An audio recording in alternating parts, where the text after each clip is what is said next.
really thank you so much, Audrey, for joining the call. It's a great interaction because, we are embedded in the med spa industry, and we found you through social media, through your active posting on social media. And, one thing that took a lot of note from our profile is your AI knowledge, AI implementation, and these conversations, a lot of them pivot, obviously through AI.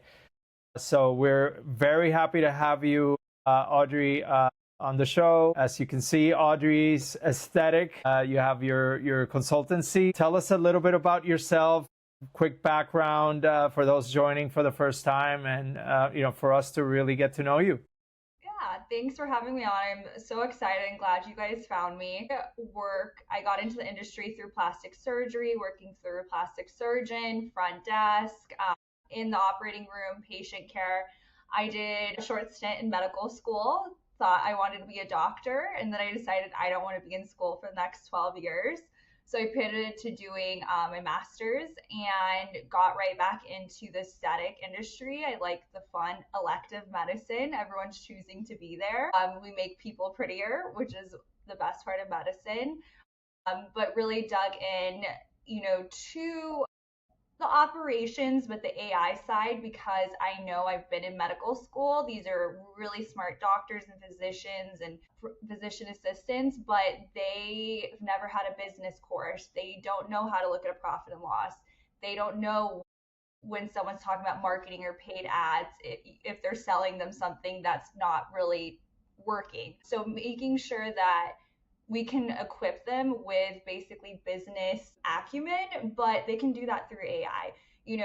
Sometimes they don't know if they need to hire a consultant. They can do this easier day to day, or when a consultant leaves, they can have those tools in AI, something to assist them, because they need to be paying attention to their patients or their staff as well too. So kind of bridging that connection of the medicine to operations and business, but AI now is such a big bridge for that. You can do market research in 0.2 seconds as well too. So kind of bridging that and finding a little niche in there as well. Starting with, simple, we want to save their time. Time is money. Amazing.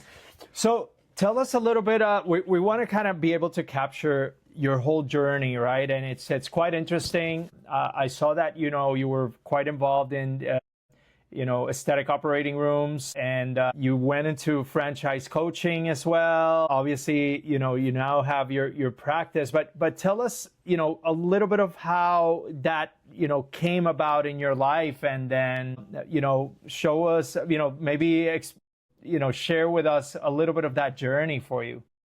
Yeah. So I've always been in plastics, aesthetic surgery. I've always been on the clinical side, and that was something that I wanted to study, the business side, because I wanted to be, that triple threat. And I was like, actually, this is a little bit more interesting to me, and I don't have to treat patients. There's no medical emergencies that I have to deal with. So really leaned in on it. But a lot of it was using AI, even the early ChatGPT, asking questions. What are these KPIs? What do they mean? What is a good one for plastic surgery versus medical spas and wellness? And then, being able to coach physicians and medical providers is very different from coaching a salesperson at the front desk. And so that's, something I'm passionate about, that I think AI is a big help now. It's like role playing. How do you talk about a consult? How do you not sound like you're selling someone something? And it can be a little, nerve-wracking to practice or role play. So if you create these AI agents or AI voices where you can practice, there's no judgment. You can practice on the phone. You can practice talking to a patient as well too. I think is going to even more bridge that gap, because you can have someone that's an amazing provider and they're not good on Instagram. Their paid ads or their website is, but if they can get you in and they can make that connection and really show it, it makes a difference. So they always say, I'm not a salesperson. You're in aesthetics. Yeah. You have to sell it. Yeah. I don't have to sell a coronary bypass. You medically need it. This is not medically necessary. So, I think everyone kind of knows now, educate the sale out of it. It's a lot about education. It's the most important thing. But how do we coach someone, a medical provider, to do that, an esthetician to do that? And I think AI in that is just such a big part of it as well. And so that's what kind of drove me into it. I got into AI for personal, like I could not book this Pilates class and I was getting so annoyed. It kept getting filled up. So I was like, I'm going to create an agent that goes in and books my Pilates classes for me. I hope I don't get kicked out if they hear this.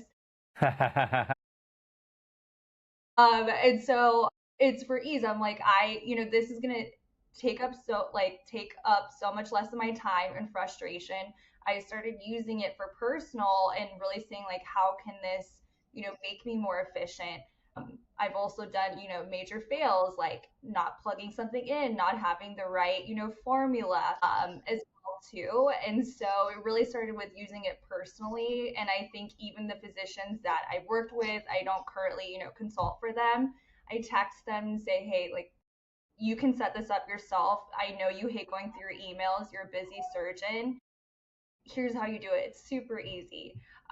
In their personal life, it's not even, their business. So I think, that's what kind of draw me into it. And we always see that AI everywhere, and everything. And people coming to me saying, hey, like this AI company just reached out to me. They're going to say this is going to solve all of my problems. Do you think it's worth it? So I got a lot of people texting me that. And, sometimes, yes, it's a great idea, but sometimes you have to reassess. So I just saw that happening a lot. And people texting me, what do you think about this? A new fad, a new trend, this, it's going to solve all your problems. AI, that's just like an agent or a Yeah. chat. No, But no, it's quite interesting. problems. And that's an interesting angle, right? Meaning, there's so many tools, right? AI has been growing so rapidly. And I think that adoption is definitely lagging. I mean, obviously, everybody with their busy lives, you have a selected group of people that really have the time to be able to try out these, AI tools. But a lot of them are just, and they might have some sort of benefit depending on the scenario where you deploy them. But, it's a lot of it is noise, right? I see that you kind of have an angle like we are. We try to cut through the noise and really think about really what's useful, right? And I love that in your bio, as you talked a little bit about, you really recommend things that are, necessary, right? Because not all because of AI means that it's going to bring, optimize your operation.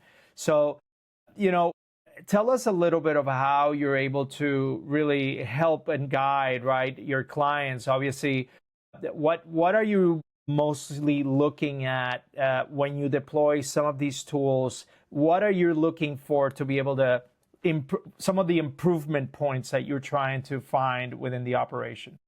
Yeah. So especially if someone comes to me and they're assessing an AI platform or a assisted platform that's like a CRM, for instance, if they are having trouble, they're getting a ton of leads in, they don't have a strong person to always be there, convert them, call them at the same time and say, yes, this is something you should specifically look for, but what are the KPIs you're going to measure for this? Like you have to know what your baseline conversion is. You have to know what your baseline speed to lead, what time they're coming in. You need to know your base, and then you need to measure that tool in those increments, 30, 60, 90 days, to see if that's actually worth it and say, like, what do I want out of this?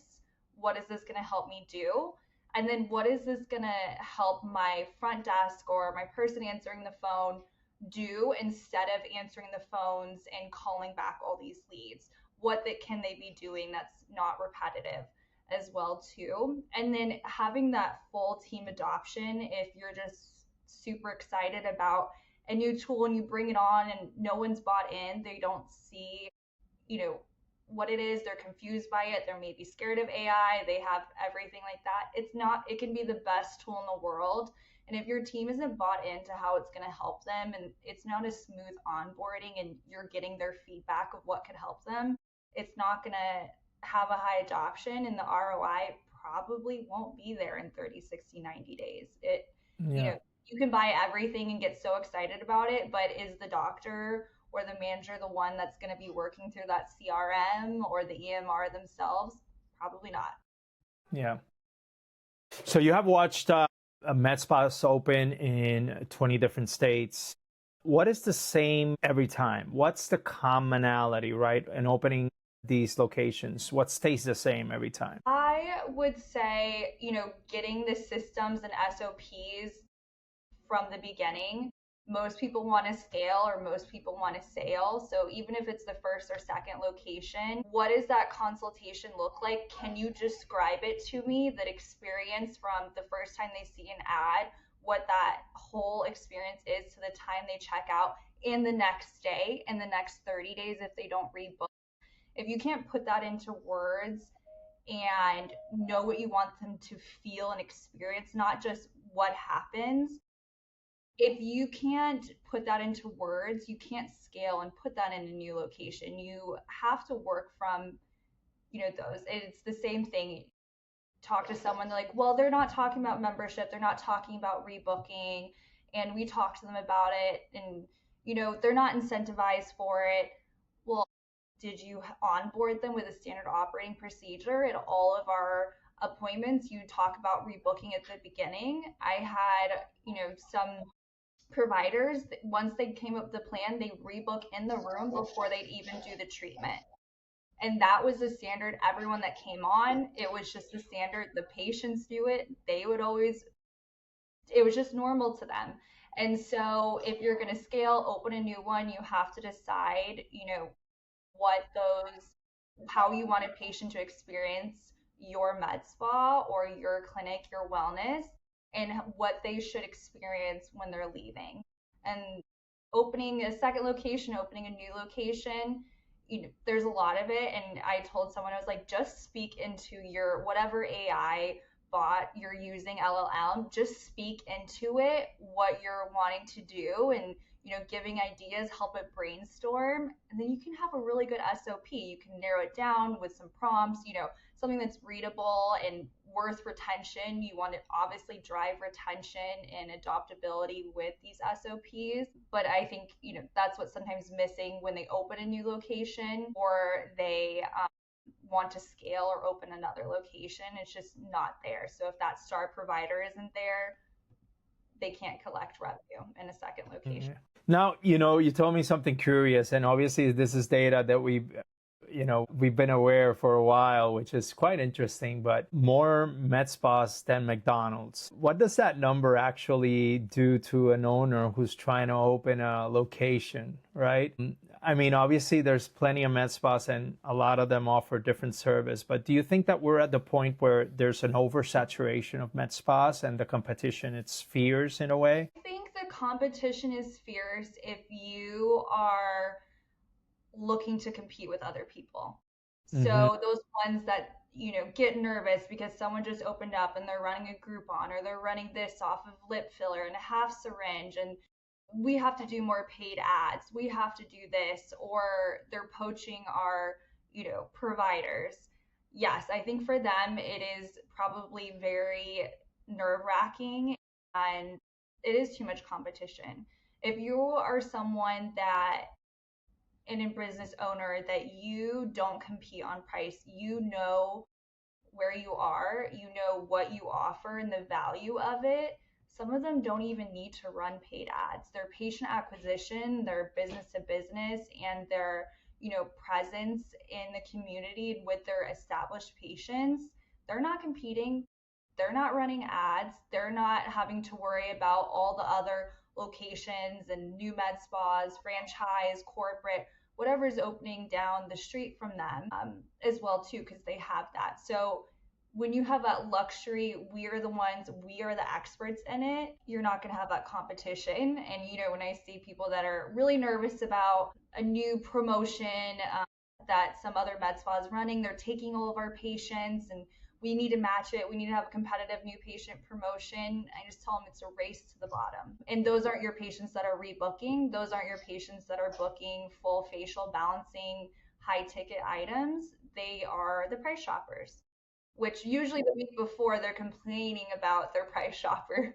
patients coming in Yeah. for that. So, but definitely, it's crazy. You have to have a unique point of view. You have to have those systems and SOPs in place and have an experience. Like, are you going to go to the Motel 8 med spa, or are you going to go to the Ritz Carlton or Four Seasons? They could probably spend the same in marketing or less, both of them, but it's what about that experience makes them want to pay a premium Yeah. and not go to the Groupon McDonald's med spa down the way. Absolutely. I think that there's much more involved in that process, right? And the again, experience of the guest, of the client, right, through the med spa. So obviously, it's not just a transactional thing. Everything needs to be methodical, right? From the first impression when they call on the phone or try to book that reservation, to when they get to the location, to were they being paying attention to, or were they ignored, or and many people say, oh, I need more clients, and sometimes it's just retention, really, what their problem is, right? They lack on those opportunities to be able to not only and I don't want to say upsell, but sometimes it's really about educating, right? Whereas if you really dedicate that one-on-one time, right, and all of a sudden you have opportunities to upsell naturally on that. What is your take on let's say how med spas are handling that care with their customers? Do you think that there is a lack of let's say understanding of that guest experience or journey that they go through? Absolutely. I would say when someone's opening up, or I have a friend, graduating from med school, I want to get into this, I tell them visit med spas, visit wellness, visit plastic surgeon med spas, visit all of them and see what works well. Like, go for a consultation and then keep track of it. Keep those notes. If you're opening a med spa, you should go to as many med spas and get consultations, even studios like solo injectors, and see how that experience is, because it will vastly differ. Even from the website. So we want to talk about, what do people think about their website? Do we direct them? What do they feel, smell? What's the temperature in the room they walk in? What does it smell like? Do you have a signature scent? What is the music playing? What is the sounds? I am a firm believer that I never want to hear a phone ring in a med spa, in a plastic surgery. The practices that I've worked with, and it was a big thing. They're like, oh my gosh, we have a handle, they'll be in a different room. I do not want to walk in and be greeted by someone that's on a phone, calling the leads back, hear the phone ring. I'm in a doctor's office. I'm going to pay a copay. It's not giving luxury. It's not giving that experience. I know these people are expecting to pay lots of money. They come in, even to the water, like branded water. We had box water, and people would come in and say, like, we had the box water brand, and we were like known for it. They were obsessed with, like, people would come and like, I saw this on Instagram, paying thousands of dollars just because we had this certain water bottle brand for that. But like, it's those extra touch. How do we serve it? What do we remember about them? And when you have that luxury experience where you can, talk to the patient one-on-one, you have an AI scribe, you're not writing down all this stuff, you can really listen and talk to them and have that one-on-one. And they've been prepped from the beginning. They've heard about, pricing, what to expect, budget. It's a no-brainer to book an appointment, to pay thousands of dollars to become a member, because it's expected. They can see that from the beginning. They know they're going to pay a premium. When you walk into the Four Seasons, you're going to pay a premium for the best rooms, the best service, everything, the best sheets. When you walk into a med spa like that, plastic surgery, wellness, you also expect the same. If you walk into somewhere where the phone's ringing, they're distracted, they don't stand up and greet you, they ask you if you have an appointment, they don't walk you to your seats, they don't make your drinks for you, it's loud, they're up at the front, they're going to expect to pay $5 a unit for Botox as well too. So you have to create those things. Think of the five senses. Think of how you want someone to feel. You have like 0.2 seconds to make a first impression. And that starts with your website and your client experience coming in. Like, is it luxury from the beginning? Do you have the worst website, so you're turning away people? It looks low budget. You have all these ads out, and they come in, and it's this luxury med spa, and you have premium pricing. It won't match up. Mm-hmm. Yeah. Okay. So I think you wrote, maybe was it this week or a few weeks, that the biggest mistake is not buying the wrong AI tool. It is automating the wrong job. All right. And then the line underneath, nobody has ever left a practice because the appointment reminder was automated. They leave because someone said that they would call back about the plan, and no one did. Walk me through where that came from. Yeah, just like you said earlier too, like everyone's complaining about getting new patients in, but when was the last time you followed up with those consultations that didn't book? What, those people that came in, those people that looked at us, called in, people that maybe have done, 3 Botox treatments, and we've talked to them about RF microneedling, but we've never followed up with it. Sometimes, as we know, for a consumer to buy something, it takes about 7 to 11 touches. So we have to get as many of those experience points in one visit, starting from the beginning, in front of them to purchase. So if they leave a consultation and the provider, something is not followed up, hey, a directing information and a call to action for it, they're going to go somewhere else. They're going to get 5 more paid ads on Meta and Google as soon as they leave your practice. They're going to search, convenience. We need to make it easy for them and remind them and personalize. That's a lot for front desk and managers to do. So, how can AI look at these treatment plans, flag high intent, maybe someone that benefits from a human touch to outreach, or the provider, hey, this is Audrey. I'm so excited to see you yesterday. I wanted to check in and make sure we stay on our treatment plan. You can book right here, however it is.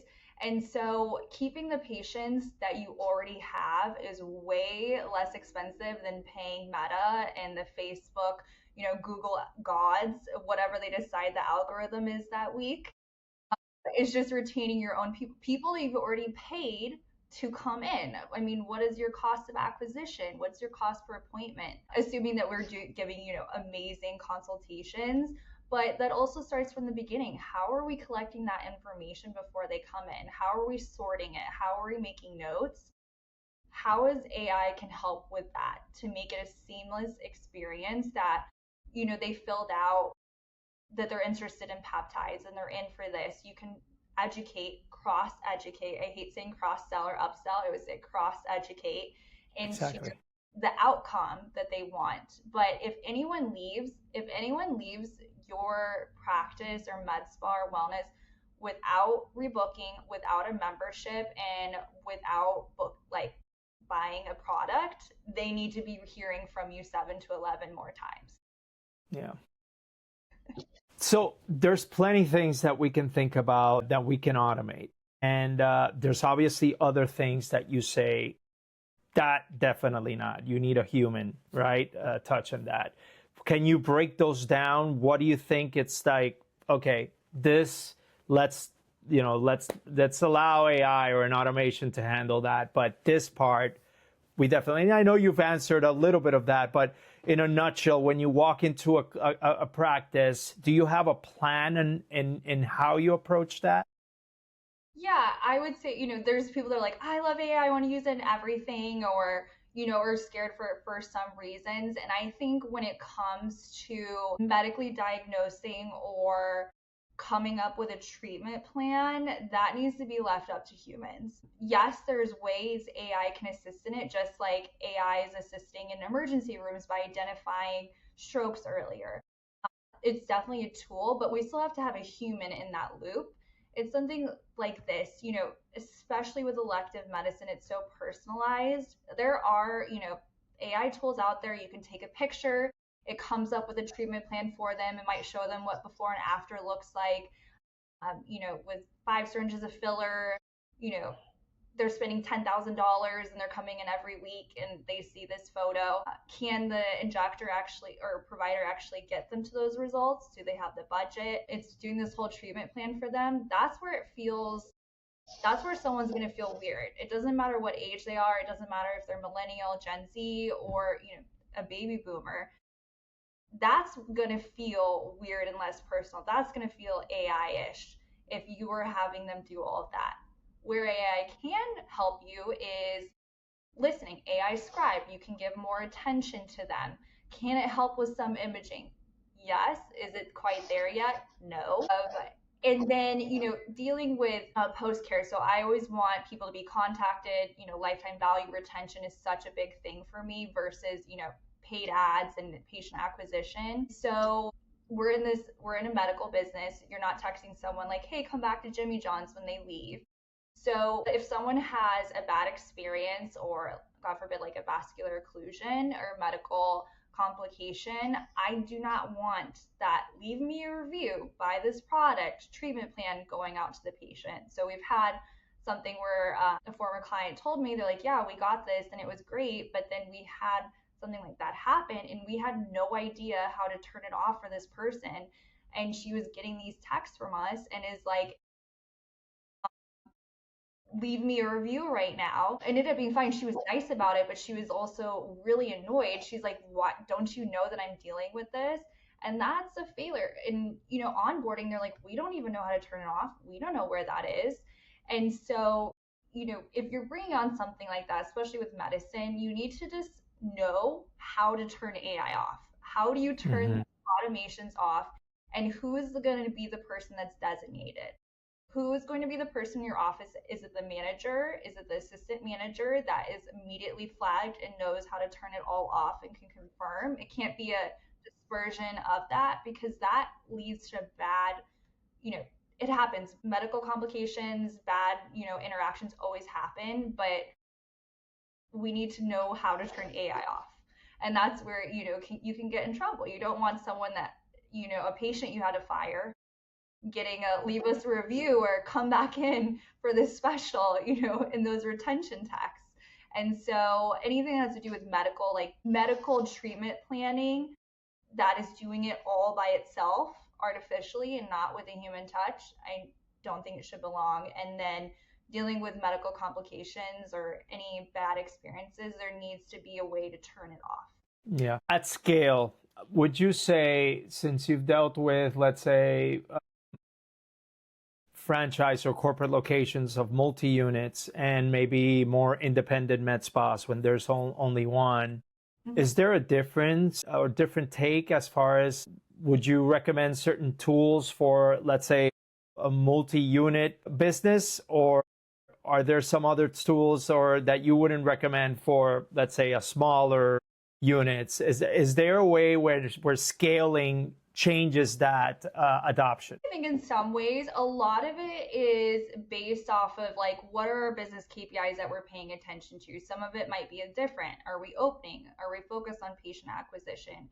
My biggest thing is having systems that are all connected. Like, yes, there are places that have everything all in one, and that is usually for one practice. I want them to focus, pay one bill for one thing. Sometimes it's not always the best in everything, but it's a good start. What happens when you scale or get bigger if you have all these logins? Okay, but we have this AI chat, but then we have this CRM that has all these AI capabilities, but it doesn't talk to our electric medical record. And so that's when systems become disconnected, it's not really like an actual helping you or taking time away or automation. It's just a whole nother thing to onboard, to train. And so looking at something like I want to do is combine everything in one. Even if it's like a multi-site corporate franchise, they're coming to me and saying, we have trouble seeing data. We need to see everything in once and translate it. And a layperson, sounds bad, a medical provider, if they log in and see attachment rate, what is it? What's a good one? What can I do to improve it? My first thing is always to go to some sort of dashboard that combines everything. My favorite is a Loom for, any of the different practices. Doesn't matter if you're single site, doesn't matter. It's going to pull everything in one place. It's going to save you time. It's what AI is supposed to do, give you AI insights. You can't improve any KPIs or know if your marketing's working if you don't know your data. So I usually start with that. In my implementation of AI, if we're fully sent in, is starting with data and KPIs and looking how can we use AI without me here. I don't need to be here. How can we use this tool to help you make business decisions, forecast, and really see what's going on in your business? Second is something with the CRM, Mm-hmm. and that can be combined with patient acquisition, but it can also be combined with patient experience, which usually goes with the EMR. I would love for those to be connected, not have another login, not have another disconnected system. I've gone into some, they have like six, they're like, we love AI, we're so good at it. And they had six different logins. Yeah. I'll pull it up on there just of AI, let alone everything else. And they're still doing their own notes for patient appointments. Like, how does that work? And so and then the last is, part of patient acquisition and marketing as well too. What can we do to assess, and hopefully something in there in one of their modalities that they brought on has that capability. I always tell them, first go to your EMR, go to your CRM, ask them if they have AI capabilities. Before Right. you buy something, just ask. Most ones do. May not be the Mm-hmm. best, but they're changing, they're updating like so often. Like I saw a demo 2 weeks ago and I just saw it again. It's already changed for the better because it's learning, it's getting better.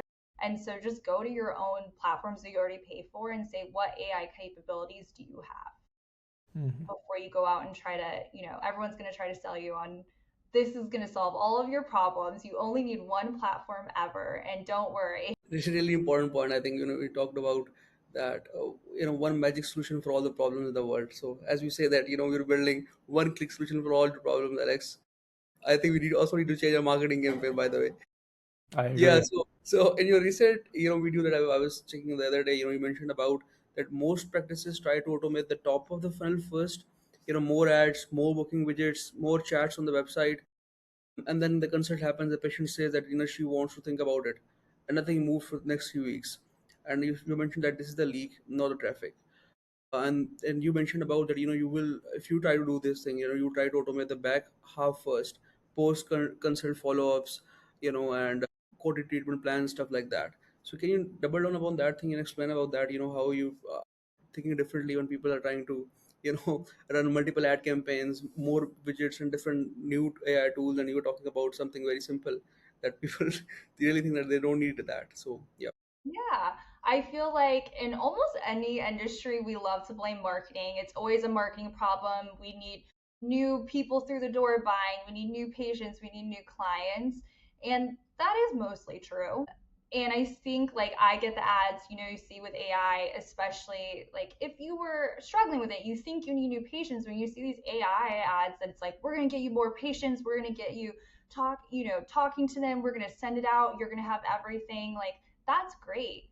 So now you have 500 leads in 1 month, qualified or not qualified, pushing them out. We're talking to them, talking to them, talking to them.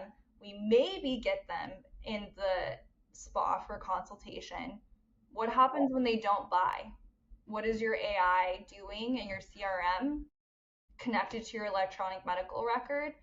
Is it looking at and seeing what was in their treatment plan? Are we even writing it down? So you've already paid that cost of acquisition for them and they left. They come in, maybe they booked, maybe they didn't, maybe they canceled their appointment Mm-hmm. before they even came in. And we have this. What are we doing to retain them? Because you can get as many leads in, you can get new patients in, you can see a whole day of new patients back to back to back, but that's not new revenue. It doesn't matter if you're charging for your consultations. If we're not selling them product or reminding them, like if they're not coming back in, hey, we know we recommended this sunscreen, back in to get started, something like that, you're just going to waste all your money up there. Like I go in and say, you need to reduce your ad spend right now because you can't like retain them. They're not coming back. We need to fix consultations. We need to fix the experience. AI can do that. You can get all of that and get amazing ads and have a full top funnel, but what's going to actually float your business during the slow months, what's actually going to float your business for trends is the patients that you've already acquired that are probably have like member money if you have a banking membership model, or that have lapsed, they have all these credits as well too. So focusing on that patient retention and just like the consult to conversion, and like lower it until you have that fixed, because you were just wasting money to get all these people in your CRM. Even then, like scripting, like I've seen people that are getting a ton of leads in, I'm like, oh, okay, great. Have never audited, never coached their front desk on calling leads, and it was literally painful. Listening to it, I was like, well, that's another problem too, to get them actually in there.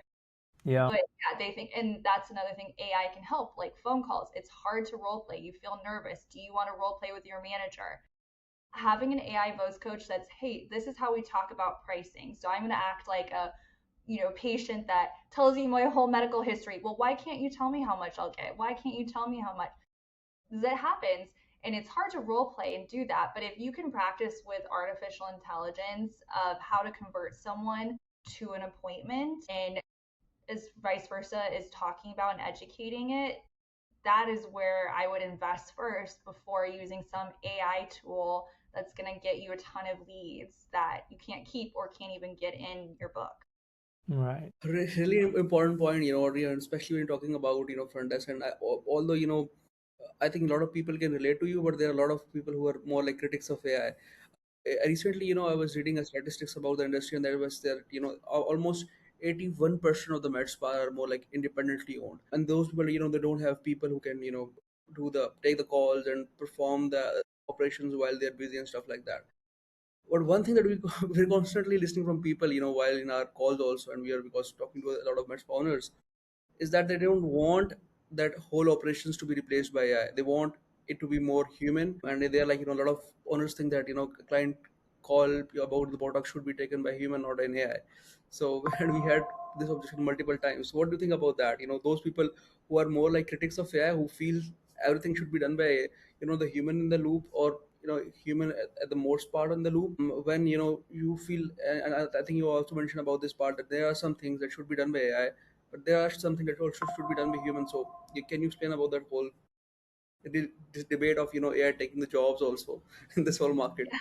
Yeah, absolutely. So I think, especially for like calls and CRMs and AI receptionists, I absolutely love them. I know that people are like, I don't want to speak to a robot. We get frustrated.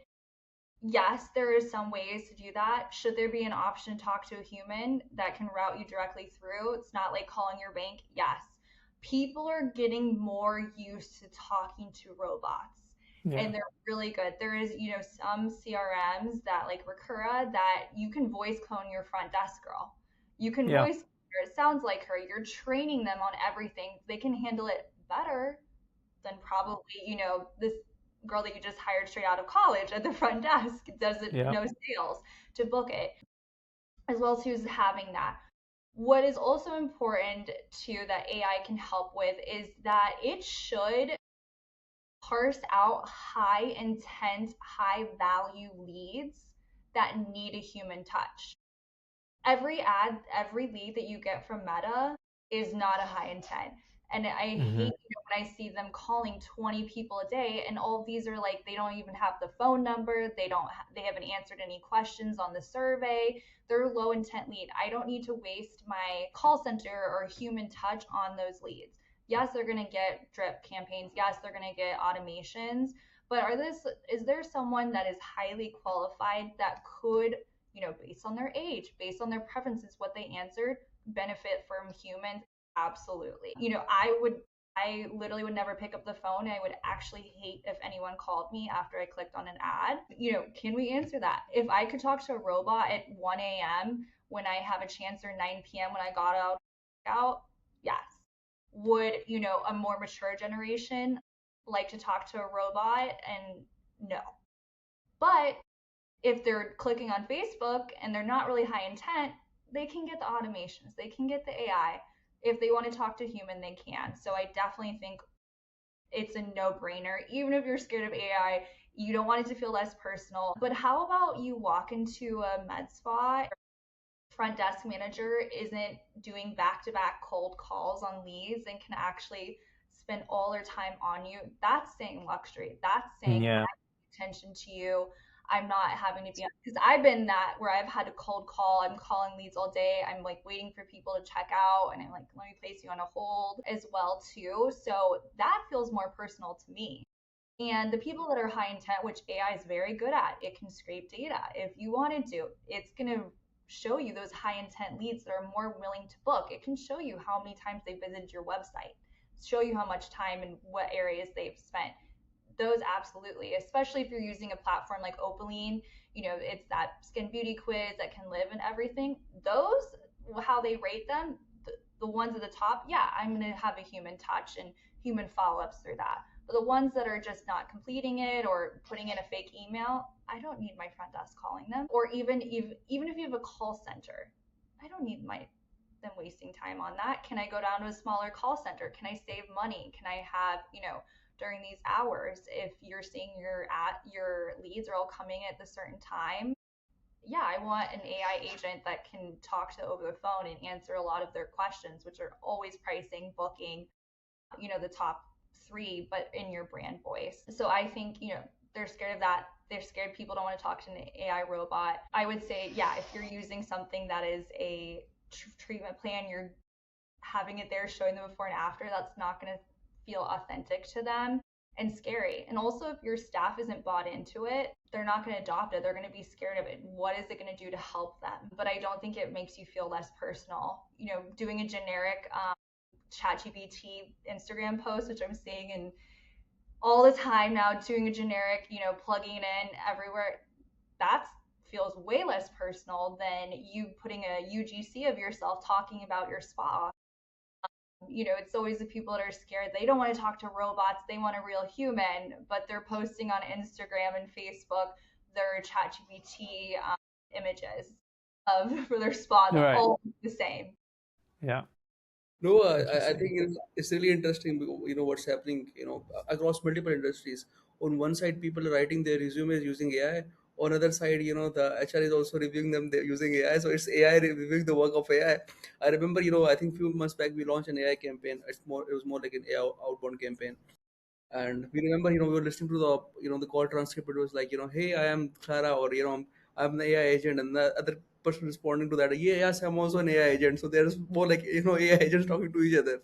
So I think it's it's happening across multiple industries, not just, aesthetics. I think it's, if you talk about, hiring world, if you talk about hospitality, it's happening everywhere. So I think now people are more embracing AI. They understand, okay, so the world is changing, and those people who still don't think so, you should always follow the Audrey's page, and she's always talking about AI and aesthetics. So I think, Yeah, if really, you absolutely want to talk to a human, you can. If it Yeah. roots for that, and like people are getting used to it. The AI, voice clones and bots are getting so good right now. I always joke So with good. my coworkers, I was like, one day you just won't even know if I'm actually on our Zoom call. It's probably gonna be my avatar speaking for me, for that. And to go back to one of your questions about the jobs, like people taking AI jobs, it was interesting. I did a post and blog about this, like early or late last year, and I had one of them was a graphic designer, and I had graphic designers reaching out to me that were like really upset with me over that, and I can definitely see why. Like,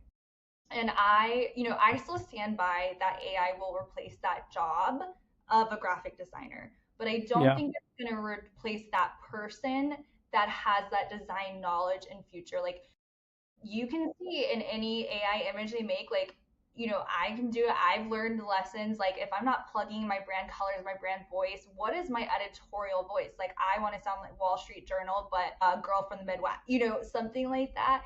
If you just put generic stuff in, you're going to get generic stuff out. I think that graphic designers are more going to be brand architects that specialize in AI, because yes, I can Exactly. best ad campaigns, like it can be so amazing, but those people that are making the most amazing Claude and campaigns and Claude design are great. They know how to work with the technology, and they know how to manipulate it, and what makes texture on skin look real. you can't just tell artificial intelligence, like, I want to see pores this size, this color, the light reflecting. Like, so yeah, I actually had people reach out to me and they were very upset with me that I said that. And, I think it is already replacing that job, but it's not going to replace that person that has that knowledge. I just think the job title is going to change. And yes, if you do not embrace AI, even if it's just in your personal life, you will be behind in the workforce. Like, especially if you're a woman, going back, like, in this, to make it easier, there's so many things, like, as a mom, as a homemaker, that's, that I said, snap a picture of your fridge and tell it, what to make that's nutritional. And she's just like, oh my gosh, for that, it doesn't matter. Your job as a homemaker, like, AI can make your life easier. But, when you're plugging generic stuff in, and we all know about the prompt engineering, you're going to get generic out. But Exactly. if your job, every single job will be touched by AI in some way, even if it's at home. If you don't embrace it, you'll be behind. It'll leave without you. It's changing. Like, I have updates being emailed to me every day about AI news that comes out. And I just took a class over the weekend, a free class, and I'm like, this has already changed so much. It changes week to week to week. Everything does. So I think, there's some other jobs. The person that has that knowledge will not never be replaced, because we always need a human in the loop. But that Exactly. title is going to change. Like, even AI consultants, prompt engineers. We used to have prompt consultants. Now people are like, everyone can do a great prompt and take classes on it. So it's not like Claude has all the free classes on it. So even that has changed, and that was just like a new job. Yeah. There's going to be AI consultants, but a lot of it you can just teach AI to teach yourself Yeah. as well. So even that is changing. No, it's really interesting, and especially you mentioned about that one day then there will be a clone of yourself that is going to join all the Zoom calls.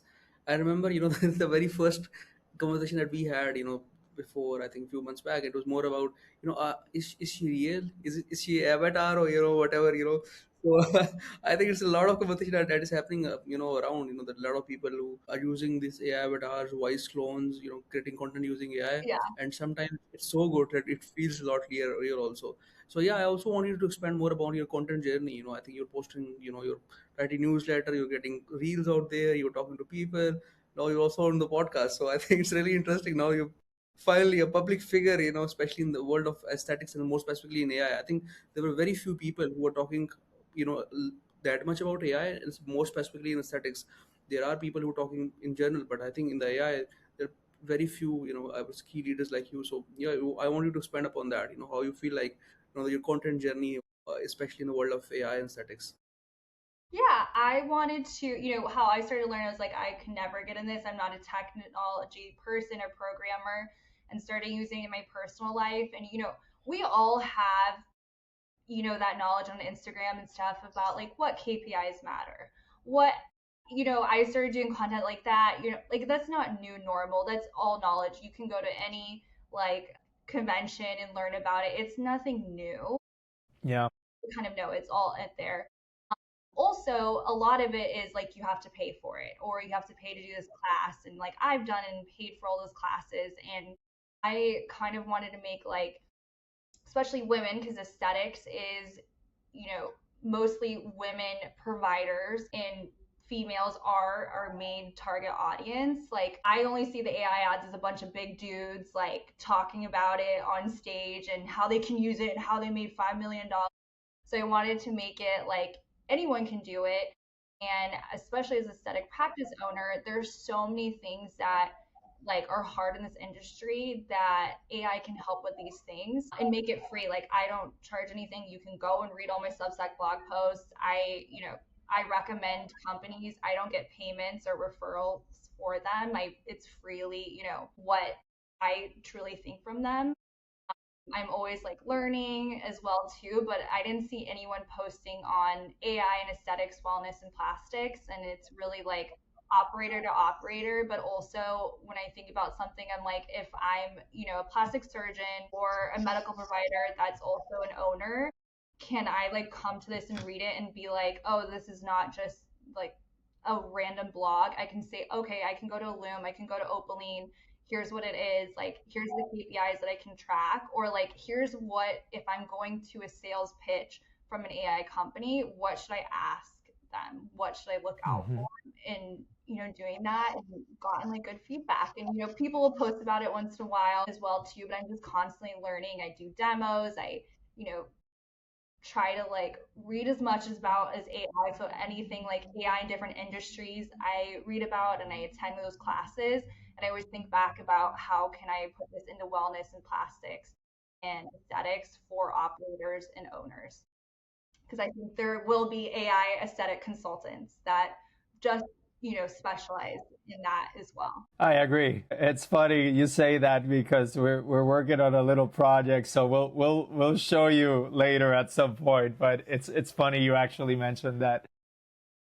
I'm gonna jump in real quick. I know that Sherry are kind of leaded into the social media, and I'm curious because I think that we were talking in one of our first conversations, and you said something in relation to, you had people coming to you kind of upset because you had your avatar self speaking, and you were like, no, it's really me. It's not my avatar. Yeah. And we know how, important, right, real content is in social media because the algorithms prize more real, right, information, right, and that tell us a little bit about, that story, because it's just there's that other side of AI that you want to be able to then, stay away from in a way. Yeah. I'm like, I love it. I play with it all the time. And, like, unfortunately, the meta gods right now do not like, you know, the AI. I always label as AI info. They just created Meta an AI creator like type of account. So of course I did that thinking, I'm still looking at it and the articles on it, but yeah, it's the videos that I make that I can mass make. I mean, I'm writing all the scripts looking at that are AI avatars literally get no views. They don't perform well. Even my followers aren't seeing them. And then I post one, it takes me like so long to record all of them and so much work. AI does help me edit them, like perform better, which is annoying. So it's like I could put out so much more content, which is important on Meta. It's just putting out content, but it doesn't do well. Even on LinkedIn, it just does not do well. So it is good sometimes when people are like, wait, is that an AI avatar or you?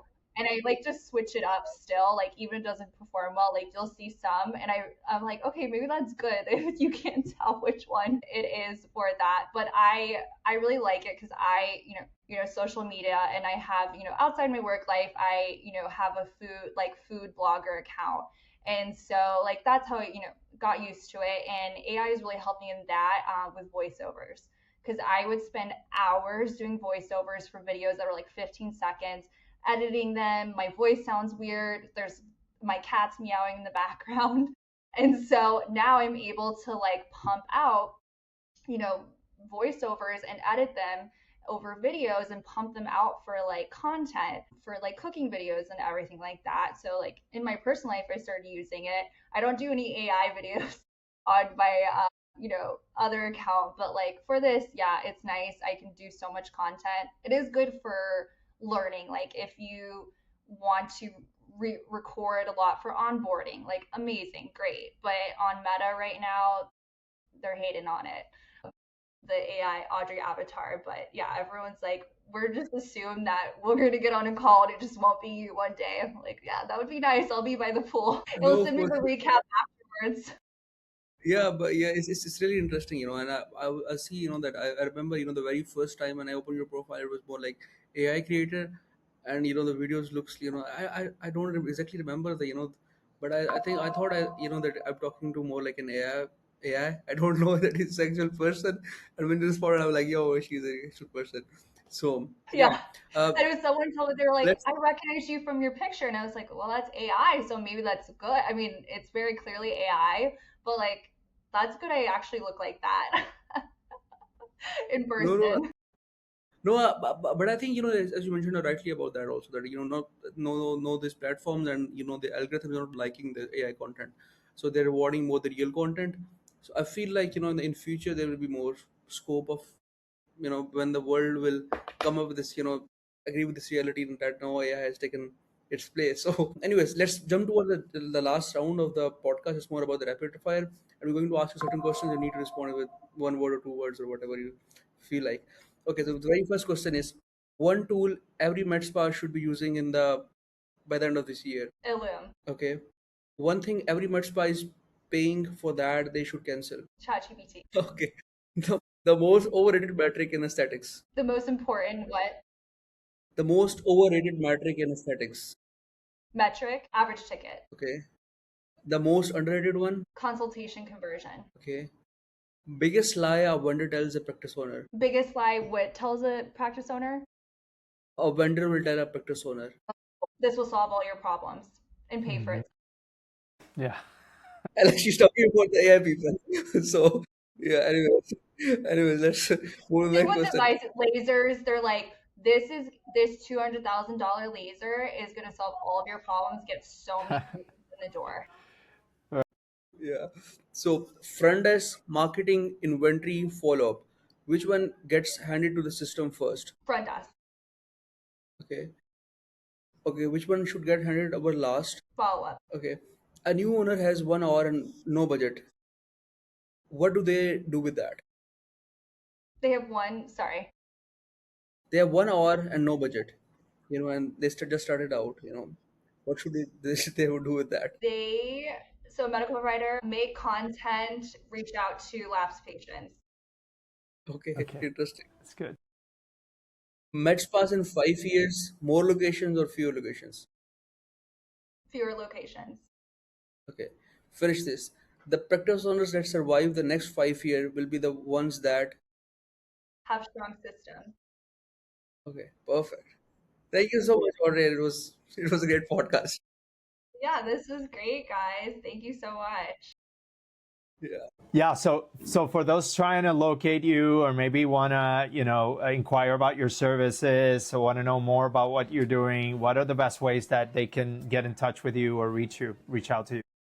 Yeah, of course. I have the audreyaesthetic.com where you can reach if you want to collab. I put all my free writing and Substack blog that you can reach there as well. I'm on LinkedIn and Audrey Campbell as well. You can always reach out to me on Instagram DMs. I'm always checking those as well. I'm open to like podcasts and collabs as well. And if you have a tool or a platform that you like to show me, I'm always loving to learn and see up and coming, platforms or tools as well.